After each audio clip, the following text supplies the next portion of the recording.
What's going on, YouTube, and welcome back to another episode of Equinox Cars. And in today's video, we're going to be doing a little POV drive while I rant about random stuff like we always do in the Dodge Charger, as always. I'm loving it. I love this car so much. It's the first kind of sporty muscle type car that I've ever bought before, and it is awesome. But anyway, to start this video out, I just want to talk about a couple things that recently happened to me. So I had a TikTok that I posted that kind of blew up a little bit. Nothing crazy. It's probably sitting at like around 25k views or something like that. So I know a lot of you have a lot more views than that, but for me that was quite a lot. But anyway, the majority of the views were people basically congratulating me, saying welcome to the Dodge family and all that stuff, which is great and fantastic. But then of course you always have a hater. So I don't mean to call out any names, but it was a lot of Mustang guys saying I prefer the Mustang, and I was like, that's cool, man. Or, you know, you should have bought a V8 or whatever. That's also cool, you know, whatever. It really doesn't bother me, honestly. It just attracts more clicks and stuff like that. So that didn't really bother me. But why does there always got to be a hater, though, is my question. It's like anytime you do something remotely cool or remotely, you know, successful in your life, or you're doing something that you enjoy, there's always somebody there that no matter what will always talk crap about you. It kind of sucks, and it happens all the time in the car community. Some people deserve it, some people don't. I feel like I'm one of the people that doesn't really need the hate. I don't really need to explain why I got a V6, but it's literally just because it's cheaper on gas and I have a long commute every day. That's the only reason I bought the V6. There's no other reason than that, honestly. But yeah, like, especially, you know, in the subcultures of the car world right now, there's always people who are like, oh, I hate the Supra, it's overrated, I like the RX-7. And then other people are like, screw the RX-7, I like the R32 GTRs. And, you know, it's the same thing with the American car world. It's like, you know, you got your Dodge guys, you got your Chevy guys, and you got your like Mustang guys, your Ford guys.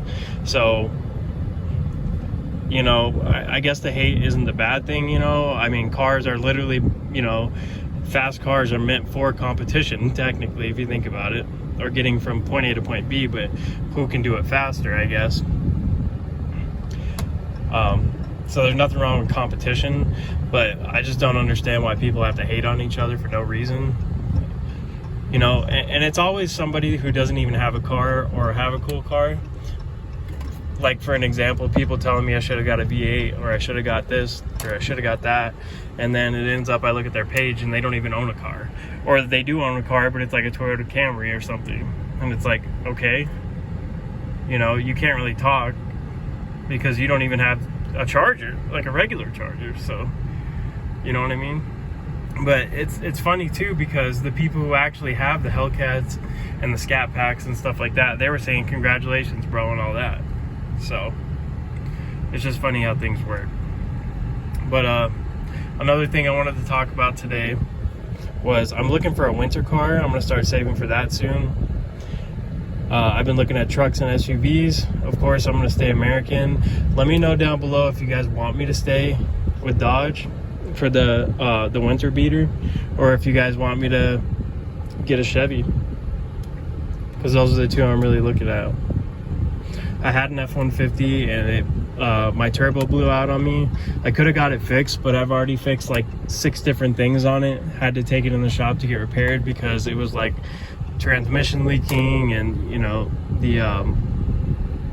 there was a crack in the engine bay and stuff like that was leaking oil everywhere, and it had like 4 different oil leaks from different places. So that's a big reason why I got rid of it, even though I did already get them fixed. But finally the turbo gave out, and I'm just done with Ford after that. I mean, one day I might own a Mustang or something, but other than that, as far as trucks go and SUVs, Ford is not the one I'm going to go for. It's either going to be Dodge or Chevy. Preferably a V8, hopefully.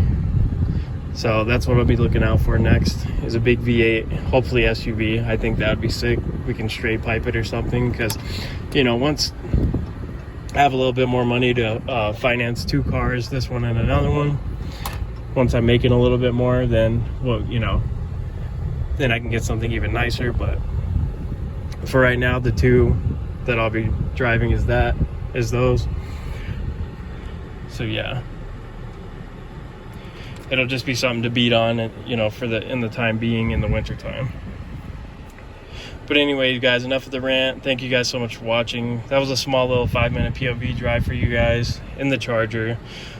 Like I said before, or maybe I didn't say it, this is like the 3rd time filming this, but my rear diffuser did break in the back, the factory one, so I have to buy another one. I'm gonna go aftermarket because it looks better, and that's pretty much it. So I'll be looking out in a couple weeks for that. Thank you guys so much for watching. This has been Equinox Cars. Peace.